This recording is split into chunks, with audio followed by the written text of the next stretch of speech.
Fala rapaziada, estamos de volta ao nosso estúdio original e o filho do Ancelotti muito próximo de fechar com o Botafogo. John Textor vai movimentando, mexendo, né, criando um burburinho na mídia nacional e internacional. Lembrando, o Ancelotti está aqui no Brasil treinando a seleção brasileira, né, a canarinho, mas ele é italiano, é um dos maiores técnicos da Europa e o filho dele, junto com ele, passou por times ingleses, italianos, espanhóis, né? Campeão por onde passou. Então vamos ver aqui a repercussão do Sport TV. Tem Jorge Igor, muitos jornalistas e programas falando do Fogão. Antes disso tudo, dá a moral pro canal. Curta, comente, compartilhe, se inscreva no canal, ative o sininho. Tivemos poucos vídeos, né? Nesse final de semana, tava viajando, mas voltamos para trabalhar com força total. Vamos pro vídeo, depois no final eu troco uma ideia com vocês. Rizek, eu acho que a gente tá de acordo, estamos alinhados com o que pensa vocês aí de Nova York, em relação ao desempenho do Flamengo, em relação aos brasileiros. Falar um pouquinho também, né, Rizek, do que fez o Botafogo também nessa Copa do Mundo, né? Ô Dena e a audiência do fechamento, o Renato Paiva dividia esse bastidor com vocês. Ele tá chateado comigo porque eu usei a palavra interferência. Ele não gostou dessa palavra que eu usei quando dei a explicação, a maneira como eu li a demissão dele. O Renato Paiva diz o seguinte: interferência é quando o dirigente diz para você fazer uma coisa e eu faço. E eu nunca fiz o que o Textor achava que eu deveria fazer na escalação. Eu sempre fiz, ele sempre fez as coisas da convicção dele. Eu usei o termo interferência pelo seguinte, então eu trago aqui esse bastidor, esse lado do Renato Paiva. Por que eu usei o termo interferência do Textor? O Textor, já desde o Brasil, não sei se você se lembra daquele empate 0-0, Flamengo e Botafogo, em que o Botafogo, na minha visão, controlou o jogo, na do Paiva também. O Textor não gostou de ver o Botafogo escalado com o chamado 3 volantes. Ainda que no jogo o Botafogo tenha sido superior, ele não gostou. E fez chegar essa informação ao Renato Paiva, que ele não queria ver o Botafogo jogando daquele jeito. O Textor tem na cabeça dele o chamado Botafogo Way, e na cabeça do Textor o Botafogo tem que jogar de outra forma. Não deveria ter vendido o Almada e o Luiz Henrique, né? Aí o Botafogo Away permaneceria, né? Traz o Sampaoli. Ok, mas primeiro eu vou trazer fatos, vocês debatem. E aí fez chegar ao Paiva algumas vezes que ele não gostaria de ver o Botafogo jogando no contra-ataque. Vem para a Copa do Mundo de Clubes e eu acho que ele faz a coisa certa. Quando você enfrenta diante da diferença para um PSG e para um Atlético de Madrid, eu acho que o Paiva foi brilhante na fase de grupos, sinceramente. Eu dou o troféu fase de grupos para ele, porque ele fez a coisa mais difícil que tinha para fazer aqui, que era levar o Botafogo adiante. Eu acho que nenhum outro clube fez na fase de grupos algo tão difícil e graças à estratégia que ele e os jogadores utilizaram. Claro que daí o Textor não falou nada, invadiu o campo, deu um beijo no Paiva, I love you, thank you very much, né? Aí veio o jogo com o Palmeiras. E na cabeça do Textor, eu estou fazendo uma leitura, porque eu não conversei com o Textor, tá? Estou fazendo uma leitura da decisão que ele tomou. E na cabeça do Textor, eu tentei conversar com ele, ele que não respondeu minhas mensagens. Na cabeça do Textor, o Botafogo tinha a chance de mostrar para o mundo o tal Botafogo Way, que o Botafogo é um time que joga, que vai para cima. E de novo o Paiva trouxe a escalação que havia irritado o Textor já desde o Brasil. Então é assim que eu leio a demissão. O Paiva não gosta da palavra interferência, porque ele diz que ele não fez aquilo que o Textor fez chegar aos ouvidos dele, mas eu acho que a palavra cabe, porque é uma forma de um dirigente tentar dizer para um técnico como ele tem que escalar o time. Ele é o dono, o Botafogo tem dono, e como o Paiva não escala o time de acordo com o que o Textor queria, ele demitiu o Paiva. E o Botafogo voltou para o Brasil com o treinador demitido. E em vez de, por exemplo, poder levar adiante a história brilhante, eu acho que o Botafogo jogou mal, leu mal o jogo com o Palmeiras. O Botafogo tratou o Palmeiras da mesma forma como tratou o PSG e o Atlético, foi surpreendido por um Palmeiras que tomou as rédeas do jogo, e aí o Textor, enfurecido, demitiu o seu treinador. Essas são as informações que eu trago para vocês, e vocês debatam agora, por favor, o que acharam do Botafogo aqui. O que eu acho é que nem sempre é a questão de quem está em campo que vai fazer você jogar mais defensivamente ou mais ofensivamente. Você pode, com Marlon, Alan, Alan, jogar ofensivamente e pode jogar defensivamente com um volante só. Então, o que eu quero dizer é que não foi a escalação do Botafogo que fez com que o Botafogo fosse dominado pelo Palmeiras. Acho que a maneira como o time se comportou em campo, sim, foi um problema. Acho que o Botafogo não teve atitude, acho que o Botafogo se deixou dominar pelo Palmeiras, também por mérito do Palmeiras, mas muito porque o Botafogo acabou negligenciando um pouco o jogo, deixou o Palmeiras gostar demais do jogo, deu a bola demais para o Palmeiras. O Botafogo não teve um jogador super importante naquele dia, que é o Gregory, que faz falta também. A gente está falando de desfalques dos times brasileiros aqui. O Gregory fez muita falta no dia do jogo contra o Palmeiras. Né? Sim, mas é que ele libera outros jogadores para jogarem também, né? Você ganha outras opções. Você ganha outras opções. Mas o que eu quero dizer é que o Botafogo Way, eu acho muito justo que o Textor exija isso. Eu acho bacana que um dono crie uma filosofia dentro de um clube. Só que quando você tira Almada e Luiz Henrique, que eram os protagonistas da campanha maravilhosa que o Botafogo fez ano passado, e não repõe à altura, porque é difícil repor até... O Textor disse que ele não teve escolha, que era a vontade dos dois jogadores saírem. Bem, a vontade dos dois saírem, ok. Só que você não consegue repor a altura muito rapidamente dois jogadores desse nível. Um é o reserva do Messi na seleção argentina, que é o Almada. E o outro foi o melhor jogador do Campeonato Brasileiro, o melhor jogador da Libertadores, destaque da temporada no futebol sul-americano. Cara, é difícil você repor isso e fazer com que o time jogue da mesma maneira. O Arthur Jorge também, que era o técnico, foi embora. Eu acho que... faltou um pouco de leitura para o Textor também. Ele demitiu o Renato, ele é dono do Botafogo, ele faz o que ele bem entender. Mas acho que culpar o Renato Paiva apenas por essa falta de Botafogo away me parece uma injustiça. E demorou para contratar também, né? Ainda teve isso do início da temporada sem técnico do Botafogo. Isso que eu quero falar. E pagou por isso.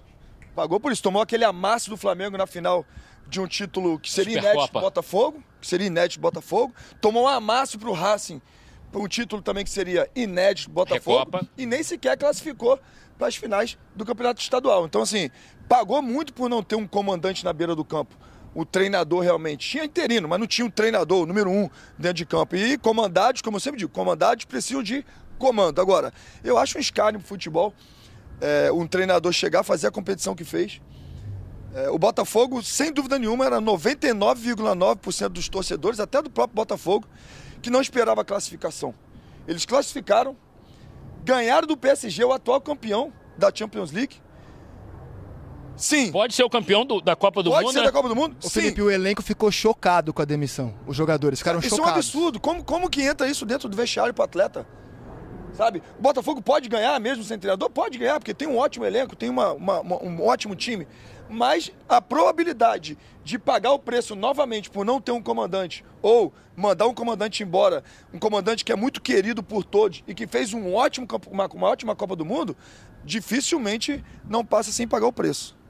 Agora foi uma notícia muito surpreendente. Foi na segunda-feira após a eliminação do Flamengo. Já era mais de meia-noite no Brasil. E a gente acordou com essa notícia da demissão do treinador. Eu acho que assim, o jogo contra o Palmeiras foi muito ruim do Botafogo. Eu trabalhei nesse jogo. Também achei. O Botafogo, hora nenhuma, deu pinta de que parecia... Você concorda que o Botafogo foi surpreendido? Porque o Botafogo, na entrevista de véspera, o Paiva disse que seria um jogo muito ruim para os adeptos e ótimo para os treinadores. Eu acho que ele não esperava o Palmeiras atacando, e eu acho que o Abel surpreendeu ele. O Botafogo não fez o que ele disse que ia fazer na coletiva, que era ter posse de bola, que era dividir protagonismo. O Botafogo, hora nenhuma, fez isso. O Palmeiras dominou o jogo todo. E o Palmeiras não fez o que tinha que fazer com o Chelsea. Porque se o Palmeiras entra da maneira que entrou contra o Botafogo, contra o Chelsea, ali pressionando, linha alta, pressionando os caras, tentando roubar a bola dos caras no campo de defesa deles. No primeiro tempo, né? No primeiro tempo, seria totalmente diferente. O jogo ter ido para prorrogação Botafogo e Palmeiras já foi injustiça. O John foi o melhor jogador em campo. Foi. Então, assim, aí eu acho que vale uma decepção, né? Pô, você faz um jogo que faz contra o PSG, ainda que com uma estratégia defensiva. Faz um jogo duro contra o Atlético de Madrid. Cara, contra o Palmeiras, o que você imagina? É adversário que você olha no olho. Você está acostumado a jogar. No passado, o Botafogo eliminou o Palmeiras de 2 competições. Ganhou o Brasileiro lá dentro, praticamente, naquele jogo quando fez 3-1. Eliminou da Libertadores. Enfim, aí fica aquela frustração, porque, vou pegar o Palmeiras, um time que eu consigo olhar no olho. E mesmo que tivesse perdido, mas tentado jogar, o Botafogo não tentou jogar naquele dia. Foi criar uma chance de gol já no fim, quando já estava perdendo o jogo, entende? Eu acho que essa é uma frustração que deve ter batido em todo mundo do Botafogo. Mas a ponto de você demitir, porque o Botafogo não teve a Botafogo Away, eu acho um pouco de exagero. Eric, eu acho que o torcedor enxerga o chaveamento também. Fala, se joga bem contra o Palmeiras e consegue vencer o Palmeiras, pega um chaveamento que poderia levar o Botafogo a estar como o Fluminense está agora, classificado para a semifinal. Exatamente. Exato. E jogando. Quando você pega um adversário que você olha no olho, quando você perde, a frustração é maior. É, muito maior. Se o termômetro for rede social, o botafoguense está com o Textor nessa. Eu acho que a rede social não é o único termômetro, mas se for... A verdade a rede social também, né? É o que eu tô falando. É porque o Renato Paiva também nunca foi a primeira... Assim, ele não causou um impacto positivo quando chegou ao Botafogo. Até porque os nomes que estavam sendo ventilados era Roberto Mancini, eram nomes de primeira prateleira da Europa. E o Renato Paiva, quando foi anunciado, criou uma frustração no torcedor do Botafogo, né? O Botafogo falou, pô, Renato Paiva trabalhou outro dia no Bahia, não teve tanto sucesso. Então não foi assim, ele não chegou já causando um impacto positivo. Mas eu acho o trabalho dele muito bom. E assim, eu acho que ele foi demitido tendo feito regular o trabalho. Eu acho bom. Eu acho bom que o jogo contra o PSG sensacional. Eu acho que assim, até então, para mim agora o maior feito da Copa é o Fluminense, mas até então era o Botafogo ter vencido o PSG, porque pelas razões que vocês no último disseram. 7 jogos, o PSG fez 20 gols e tomou 1. Mas esse assim, ele gol deixa do o Igor Botafogo Jesus. classificado na Libertadores, em boa situação no Campeonato Brasileiro. E se a gente lembrar a maneira como ele pegou o time, muito tarde, era a 5ª opção. Teve que... Cara, a estreia dele é o primeiro jogo de Campeonato Brasileiro contra o Palmeiras no Allianz Parque. Ter que ajeitar o time com o Campeonato Brasileiro em andamento. Passa dificuldade, consegue classificar na Libertadores, parecia improvável depois de um começo ruim. Consegue dar uma cara pro time, vai conhecendo o elenco. Ele mal teve tempo e conseguiu entregar, na minha opinião, resultados à altura. Mas o Renato Paiva é passado. E aí o Botafogo Away agora ainda perde o Igor Jesus. Não, e o zagueiro também. O Jair. Jair já saiu também. E pode É difícil fazer Botafogo Away, né? Não. É difícil fazer Botafogo Away assim. Ô, Dena, tá tão louco o ano do Botafogo, né, cara? Tão louco. Difícil prever o amanhã do Botafogo, que o GE hoje traz a informação de que o filho do Ancelotti, que acompanhou a vida inteira o pai como auxiliar, e inicialmente não estava anunciado na seleção, porque iria começar a sua carreira solo como técnico. Mas agora tem a possibilidade de dirigir o Botafogo e sair da seleção brasileira a menos de um ano da Copa do Mundo. Tá bem louco o noticiário do Botafogo, Dena, e hoje a notícia é essa. O David Ancelotti na mira do clube, tá na home do GE, Dena. O David Ancelotti na mira do Botafogo me pegou de surpresa, e imagino que a Aline e o Sobis também, com a demissão do Paiva. Vocês estavam discutindo aí em relação a esse comportamento, quando o Rizek trouxe aí a informação da interferência, né? A boa gestão de um clube, quanto menos interferência de presidente tenha dentro de um vestiário ou de tomada de decisões dos treinadores, é muito melhor, né? Se a gente analisar o grupo que o Botafogo pegou, que era o grupo da morte, Seattle, que era de repente o adversário mais frágil do grupo, Atlético de Madrid e PSG. O Botafogo consegue fazer o feito de classificar nas oitavas, porque vence o primeiro jogo, vence contra o Seattle, vence 2-1, se eu não me engano, 2-0, 2-1, o Botafogo vence, vence o Paris Saint-Germain de 1-0, e aí perde de 1-0 para o Atlético de Madrid. Consegue a classificação e depois nas oitavas perde por 1-0 para o Palmeiras. O objetivo foi realizado, né? Sim. Avançamos. Para mim, o Eric tocou num ponto, numa opinião que ele deu ali, interessante, porque quando Aline Sobis, um treinador, ele vai na coletiva, né, um dia antes, e ele fala a forma que o time vai jogar, e a forma que o Paiva falou que o time ia jogar, não correspondeu no dia do jogo. Então, assim, o torcedor do Botafogo, quando ouve o treinador falar, vamos ter bola, vamos jogar ofensivamente e tal, que até então o Botafogo não tinha jogado dessa forma. E aí, quando você vai pro jogo contra o Palmeiras e toma um amasso do Palmeiras, que de repente o melhor jogo do Palmeiras na competição, né? Um time plasticamente, talvez as coisas do ano acontecendo, do Palmeiras, né? Passeando. Então, eu acho que teve um peso, me colocando no lugar do Textor, olhando o meu treinador falando da forma que vai jogar e chega no dia do jogo não corresponde. Eu acho que teve um peso na decisão dele de querer trocar. Você não acha, Aline? Eu acho que na coletiva eu entendi que ele falou que ia ser um jogo que não ia ser vistoso, não ia ser legal. Ia ser muito encaixado. Eu acho que numa competição como essa, você tem que estudar os adversários e ver o seu comportamento contra eles. Quanto o PSG pediu uma coisa. É claro que quando você tem interferência externa no seu trabalho, não é bom em canto nenhum, né? Isso é um fato. E acho que faltou mais do Paiva nesse jogo realmente contra o Palmeiras. Isso é inquestionável. Foi uma postura realmente... Acho que talvez pelas escolhas dos atletas e pela forma de jogar, mas acho que faltou o dedo dele, de fato, para ele tentar uma coisa diferente. Ali era 50-50. Essa é a grande verdade. Faltou mais ambição, né? Ficou um time muito travado, muito defensivo. Por que não apostar em um cuiabano, arrastando um pouco mais pelo setor esquerdo? O Montoro, que entrou bem durante os jogos. Ele fazia isso no Campeonato Brasileiro. Entendeu? Que entrou bem durante os jogos. Arriscar um Santi por ali, trazer o Savarino para jogar por dentro para ele ser o articulador. Faltou mais. Acho que nesse jogo em si faltou a leitura, de fato, do treinador. Agora, a questão da interferência de cima, claro, tem um dono. Né? Eu não acho correto, mas tem um dono. E cada um é cada um. Então, acho que faltou mais nesse jogo contra o Palmeiras, de fato, do comando técnico do Botafogo. Agora, sobre perfil. Sai um Renato Paiva, por exemplo, e agora estão falando no filho do Ancelotti, que hoje é integrante da comissão técnica da seleção. Assim, eu acho que a gente não conhece também o perfil dele como treinador, né? A gente não sabe se é um treinador que pensa em jogar... Até ruim pra gente comentar. A gente não conhece. Não conhece, né? Então, assim... Aí tem essa interferência, né? Você fala, cara, você tem um treinador que jogava defensivamente, que pelo menos jogou a Copa do Mundo de clubes, que foi o Paiva, agora a gente vai para um treinador que a gente não conhece ainda. Nem o Botafogo conhece, Nem o Botafogo conhece ainda. É uma aposta e isso vai dentro dessa loucura que é o dono do Botafogo, né? A partir do momento que eu escutei que foi uma surpresa entre os atletas do Botafogo a demissão, a gente começa a pensar coisas, né?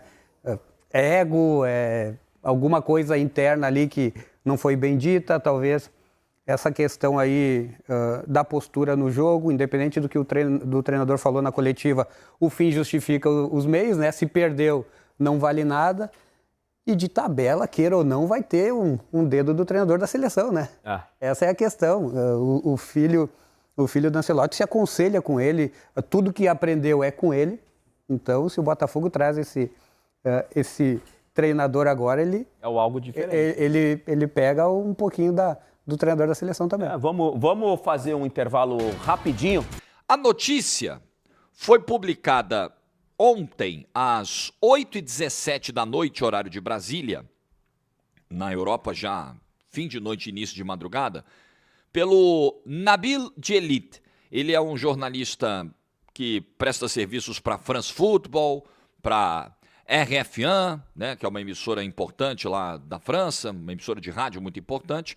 E aí ele postou o seguinte, em francês: David Ancelotti está em negociações com o Botafogo para se tornar o técnico do clube carioca. Resta saber, caso se chegue a um acordo, se ele continuará auxiliar de Carlo Ancelotti na seleção brasileira. Pois bem, ele é auxiliar do pai dele na seleção. Ele tem 35 anos de idade, ele trabalhou esse tempo todo aí no Real Madrid, ao lado do pai dele, do Carlo Ancelotti, trabalhou no Bayern de Munique, auxiliar, trabalhou no Everton, auxiliar, trabalhou no Napoli, auxiliar, sempre como auxiliar ao lado do pai. E ele, na partida contra o Paraguai agora, que foi a vitória em Itaquera, né, o segundo jogo do Ancelotti, dessa nova comissão técnica da seleção brasileira, ele chegou e participou e se juntou ao Ancelotti. Contra o Equador ele não estava, mas contra o Paraguai ele já estava aqui, enfim. Então já está trabalhando por aqui. Tem 35 anos de idade, é extremamente jovem, nunca trabalhou como técnico, somente como auxiliar, por mais que recentemente ele tenha negociado ali com La Coruña, Como, da Itália, chegou a ter negociações abertas para assumir clubes, mas não aconteceu, não conseguiu. O que eu penso dessa história? Eu acho tudo altamente surpreendente, visto que o Botafogo tem um investimento alto, só na janela do início do ano gastou 500 milhões de reais, né? No meio do ano trouxe Correia, trouxe Arthur Cabral, chegou o Montoro. Nós estamos falando de um time que briga por um bicampeonato de Libertadores, por um bicampeonato brasileiro. Nós estamos falando de um time que hoje tenta se medir no que diz respeito a conquistas, a favoritismo de competições grandes com o Palmeiras, com o Flamengo, que são forças dominantes do futebol brasileiro, e um clube que desde que virou SAF, desde que caiu nas mãos do Textor, adotou um perfil de contratação de treinador muito diferente desse aí. Fugiria muito do padrão John Textor de contratação de técnicos. Por idade, por conquistas, né, experiências no futebol. Então, você faz uma rápida pesquisa e você lembra, Luiz Castro chegou lá no comecinho, quando a SAF era mato, comecinho de tudo. O Luiz Castro já tinha sido campeão, já tinha passado pelo Porto B, já tinha sido campeão no Shakhtar Donetsk e era um treinador experiente, com 60 anos de idade. Fez um bom trabalho do Botafogo, saiu do jeito que saiu, né? Quando recebeu a proposta lá do Al Nassr, ele foi embora. Quando o Cristiano Ronaldo ligou para ele, foi embora. Mas veja, um cara experiente, com vários clubes na carreira e com título de elite, de primeira divisão conquistado. Aí vem o Bruno Lage. Foi embora o Luiz Castro, aquela correria. Quem é que vai chegar? Vem o Bruno Lage. Já tinha sido campeão português no Benfica, em 2019. Um técnico também com mais experiência. Já tinha ali seus 46, 47 anos quando chegou. Rodado. Não deu certo? Não deu certo. Mas veja, né, o perfil. Arthur Jorge, esse mais jovem. Esse um técnico de um perfil um pouco mais... Porém... 50 anos de idade, 51 anos de idade quando chegou. E já tinha sido campeão de uma Taça da Liga pelo Braga, em Portugal. Braga, que é a quarta força hoje consolidada dentro do futebol português.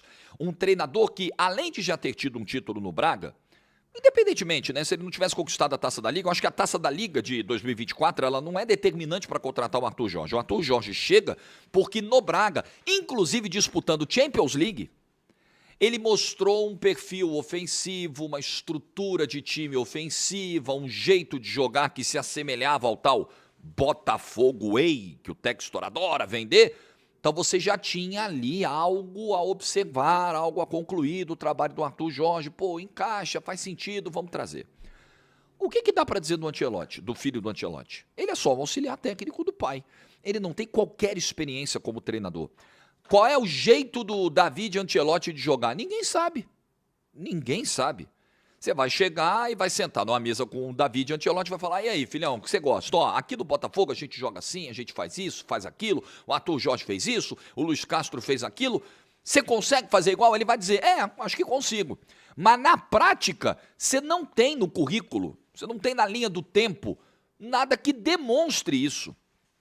O que é capaz de fazer o David Ancelotti? Será que as ideias dele são muito parecidas com as do pai? O pai nunca foi um treinador extremamente ofensivo. O pai é um treinador com uma grande capacidade de adaptação aos elencos que tem, aos adversários, um excelente gestor de grupo. Tem várias, inúmeras qualidades o Carlo Ancelotti. Não à toa, treinou os clubes que treinou, estava no Real Madrid, o maior clube do mundo, e agora está na seleção brasileira, a principal seleção do mundo. Isso é indiscutível. Mas nós não estamos falando do pai, nós estamos falando do filho. E não tem como pegar uma situação como essa e comparar com aquilo que o Santos fez com o Kleber Xavier. O Santos contratou esse ano um técnico que nunca foi técnico, que foi auxiliar a vida inteira, com um bom conhecimento de futebol, inegável, fazendo parte de uma comissão técnica que disputou 2 Copas do Mundo, altamente relevante, sem dúvida, porém sem a experiência. Até mais velho que o David Ancelotti, né? Com mais idade, com mais tempo de vida que o David Ancelotti. Mas ambos, tanto ele quanto o David Ancelotti, nunca encararam uma entrevista coletiva depois de uma derrota num clássico. Nunca encararam a pressão de perder um título, nunca tomaram a vaia da arquibancada, nunca ouviram um resmungo da arquibancada quando fizeram uma substituição que não agradou, nunca tiveram que tomar decisões de dia a dia, de vestiário, Não, eles não têm essa experiência. Eu acho que o caso do Santos é totalmente diferente do Botafogo, tá? O Santos contratou um cara que nunca foi técnico, porque o Santos hoje não tem condições de atrair profissionais de primeiro nível. Ele não tem caixa para isso, ele não está estruturado para isso e ele não tem credibilidade no mercado para isso. Ponto final. O Botafogo, para mim, é frustrante. Pode ser que o David Ancelotti chegue, faça um trabalho histórico. Porém, eu acho frustrante em termos de expectativa. Você esperava que... eu falei do perfil de contratações, esqueci do Renato Paiva. O Botafogo contratou o Renato Paiva com 55 anos de idade, 20 anos mais velho que o David Ancelotti. Já tinha passado por Independiente Del Valle, né, futebol equatoriano, León, futebol mexicano, já tinha trabalhado no Benfica B, já tinha trabalhado no Toluca do México, no Bahia, você já tinha uma linha do tempo, nada muito relevante. Dos treinadores contratados, sem dúvida, o de menos peso da era Textor, nas condições em que foi contratado, né? A gente sabe, não vou perder tempo do vídeo com isso. Então, muda muito o perfil. Mas, voltando, o Botafogo não. O Botafogo não é o Santos hoje. O Botafogo está trazendo um treinador, caso feche, né? Não sei se vai contratar mesmo o David Ancelotti, não sei se alguém furou a fila aí nessa história, mas está trazendo um treinador sem bagagem, sem experiência, alguém que não é treinador, ele vai virar técnico. Hoje ele é auxiliar, ele não é que o Botafogo está contratando o treinador David Ancelotti, ele está contratando o auxiliar técnico do Ancelotti, que sonha em ser técnico, que nunca foi técnico em lugar nenhum. E é decepcionante pelo tamanho do investimento que o Botafogo tem. É decepcionante pelo patamar que o clube alcançou. O Santos é um clube que está voltando da segunda divisão, todo estrupiado. O Botafogo está vindo de uma temporada onde ele foi campeão brasileiro e campeão da Libertadores da América. Não parece, de novo, pode dar certo, pode ser uma tacada assim de mestre, pode ser que o Textor esteja sendo genial, e geralmente o gênio ele é incompreendido num primeiro momento. A gente só alcança a genialidade lá na frente, mas num primeiro momento, assim, parece um passo arriscado demais para quem já está no patamar em que o Botafogo está, né? E aí o tal do Botafogo Way, não, mas é um treinador que vai se adaptar ao jeito do Botafogo de jogar. Que jeito? A gente não sabe. Vamos aguardar, né? Pode ser que não se confirme essa história, mas ela está vindo lá de fora, ela está vindo de um jornalista europeu, de um cara relevante da imprensa francesa, a informação circulou por lá, e pode ser que aconteça. Tudo, não tenho como cravar nada aqui. Pô, vai ficar no muro, Jorge? Eu não tenho o que dizer. Eu acho que tem mais risco do que benefício um passo como esse. E acho que riscos num mercado tão bilionário como o futebol, que não permite erros, e tão equilibrado como é o futebol brasileiro, riscos devem ser muito bem calculados. Nem todo risco deve ser assumido nessa história, mas parece que o Botafogo está indo para essa linha. Vamos aguardar. Deixa a sua opinião nos comentários, o que você pensa disso tudo. Não tenho muito o que pensar disso tudo, a verdade é essa. É só olhar para o risco do negócio. Texto, você tem certeza? É isso. O que a gente vai falar do cara? Não tem o que falar do profissional David Ancelotti. Não sabemos. Não adianta dar uma de gato mestre. É aguardar para ver o que vai acontecer. Então, pessoal, qual é a minha opinião? Eu dei a opinião no último vídeo. Alguns não assistiram, porque eu sei que às vezes é muito chato assistir um vídeo inteiro, um monólogo, e num áudio ruim, então eu vou repetir minha opinião. 2025, já temos aí 6 meses completos, o 7º mês correndo aí do ano, é marcado por diversos erros, e aí muita gente vai chorar, vai espernear, porque não aceita que fale de erros de John Textor. Eu sou apaixonado pelo John Textor, mas eu sei que ele não é um deus, né? Ele é um ser humano como nós. Ele é bilionário, mas ele não ficou bilionário com o futebol. Ele ficou bilionário com efeitos especiais, com tecnologia, com filmes Hollywood, né? Entre outras fontes de renda que ele teve aí, que o tornou o bilionário que ele é hoje. Não foi com o futebol, tá? Ele já era bilionário antes do futebol.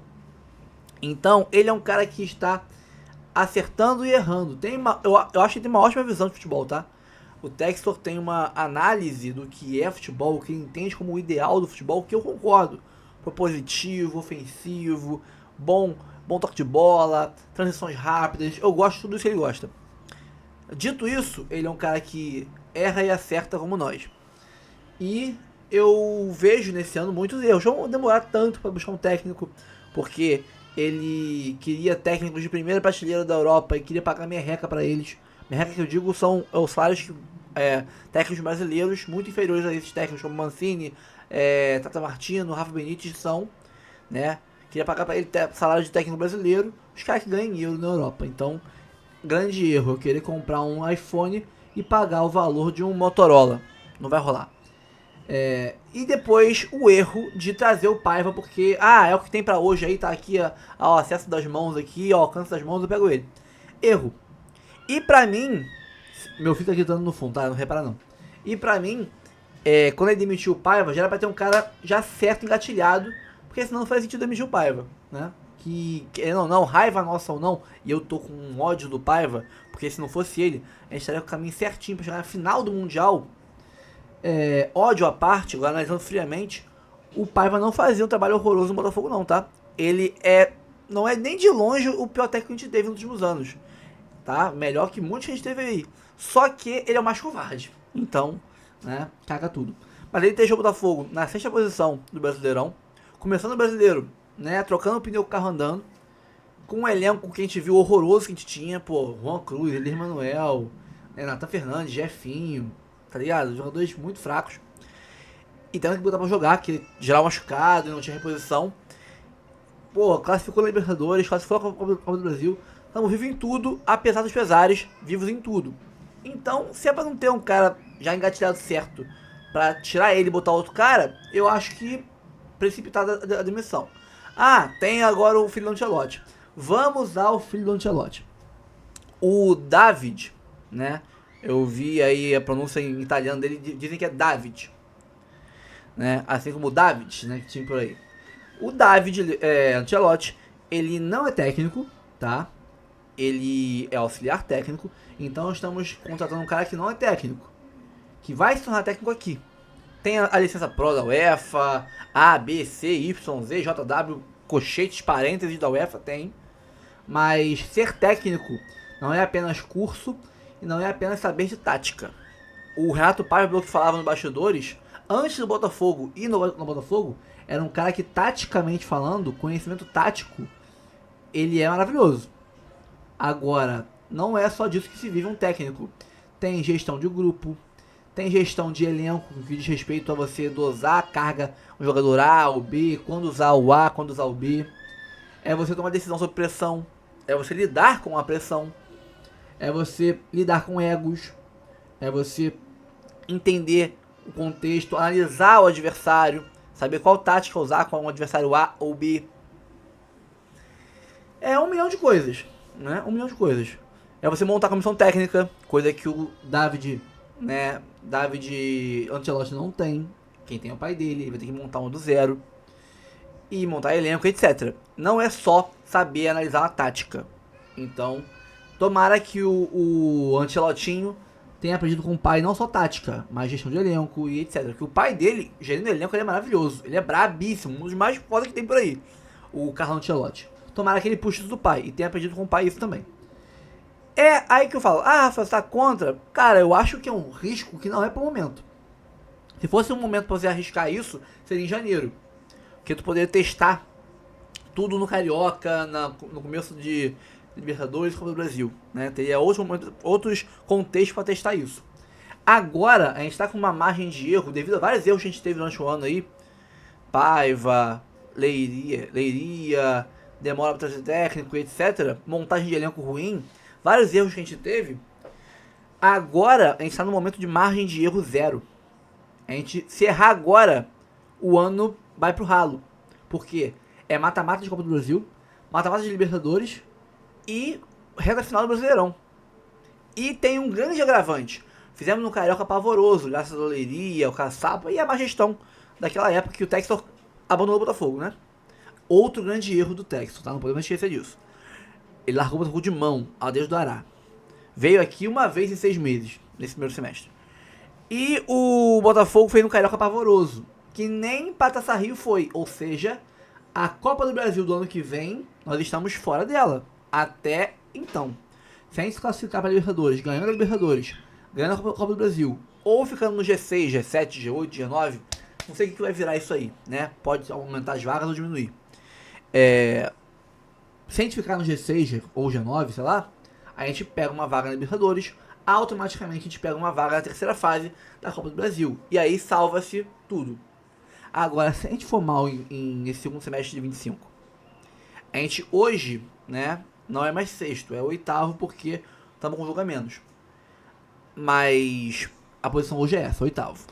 Se a gente piorar o futebol e o rendimento atual, a gente cai de 8º para menos. Então a gente não briga por vaga na Libertadores. Aí ano que vem é um Botafogo que não joga Libertadores, não joga a Copa do Brasil e, logicamente, se não joga Libertadores, não joga o Mundial de Clubes no final do ano. Então são 3 competições certas a menos. A gente vai ter um ano inteiro destinado a Brasileiro, Carioca e Sul-Americana. Esses 3 campeonatos. 2 deles, que o Texas não dá nem muita ideia. Porque em 23, a gente viu como é que foi a gestão da Sul-Americana. A gente cagou pra Sul-Americana. Então, ele sempre falou que ele liga para Brasileiro, Libertadores, Copa do Brasil. É isso que ele liga, né? Então, Sul-Americana e Carioca, não ligamos. E aí, sobrou o Brasileiro só. O Botafogo vai ganhar muito menos dinheiro de faturamento de premiações, porque as que mais pagam são Libertadores e Copa do Brasil.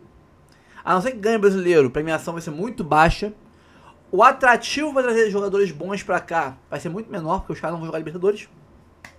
Então, muito jogador não quer ir pra um time que não joga Libertadores, que joga Sul-Americana ou que não joga nenhuma das duas. O jogador prefere um time que está disputando grandes competições. Então, vai ser um atrativo a menos para trazer jogadores de qualidade. Vai ter menos dinheiro entrando no caixa. Jogadores jogando jogos menos apelativos, menos vistosos, menos emblemáticos. Até você vender o jogador mais caro depois é pior. Você desvaloriza o jogador. Então, um erro agora, neste segundo semestre, vai acarretar jogar 2025 fora e 2026 quase fora também. Então, nesse momento, eu não apostaria num técnico que não é técnico. Um cara que vai começar sua carreira aqui com a gente. É lógico que a gente pode trazer um técnico de cancha, de histórico, de currículo e dar errado? Pode. É risco o técnico experiente, inexperiente e o cascudão vitorioso. Tudo é risco. Mas tem um risco de 10%, tem um risco de 20%, tem um risco de 25%, de 100%, de 50%, de 1%. Então você trazer um cara que não é técnico ainda, você está com um risco muito grande. Trazer um cara que é um técnico já muito vitorioso, experiente, etc., a chance de dar errado é menor. E o outro, a chance de dar errado é muito grande. Não estou torcendo contra, pelo contrário, torço muito para ele, se realmente chegar, se for o técnico novo Botafogo, chegar e dar certo, mas é um risco muito grande. E aí tem os pontos positivos, né? A gente vai ter uma aproximação com a CBF, né? Jogadores do Botafogo serão mais observados pela seleção, porque o filho do cara tá aqui, então o cara vai observar aqui, né? É um cara que... É um garoto, que tem a mesma idade que eu quase, né? É um cara que, pelo que eu vi lá fora, avaliam muito bem o nome dele, né? Falam que ele é o ponto de modernidade do futebol do Ancelotti. Dizem que é o cara que dava a preleção, tá? A parte tática, a instrução tática para os jogadores na preleção é o filho do Ancelotti, não o próprio Ancelotti, né? Então, é aquilo, promissor ele é. Agora, se ele for um cara que taticamente ele é um gênio, mas que sob pressão ele treme, ou que ele não sabe gerir elenco, isso pode botar tudo a perder.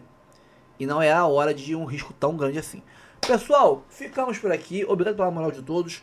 Me estendi um pouco mais nesse encerramento aqui, né? Quem curtiu, dá o joinha. Quem não curtiu, dá o joinha também, porque a intenção é sempre positiva.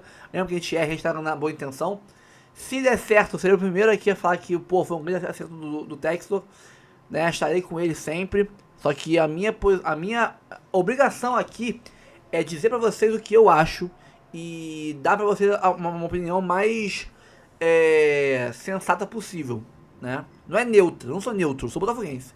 Mas, vamos dizer assim, sem oba-oba, o mais realista possível. E é o que eu tô fazendo. Pode dar muito certo. É aquele meme do Madagascar, sabe? Aqueles pinguins em cima do iceberg. Kowalski, relatório da missão. 95% de chance de que a gente já era. E os outros 5%? Aventura e glória, como nenhum pinguim nunca viu antes. Pra onde vamos? Para um futuro glorioso. É esse meme do Madagascar. É esse meme, entendeu?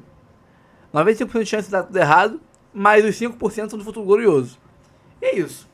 Vamos torcer, né? Mas eu tenho que passar pra vocês o relatório da missão, ser realista.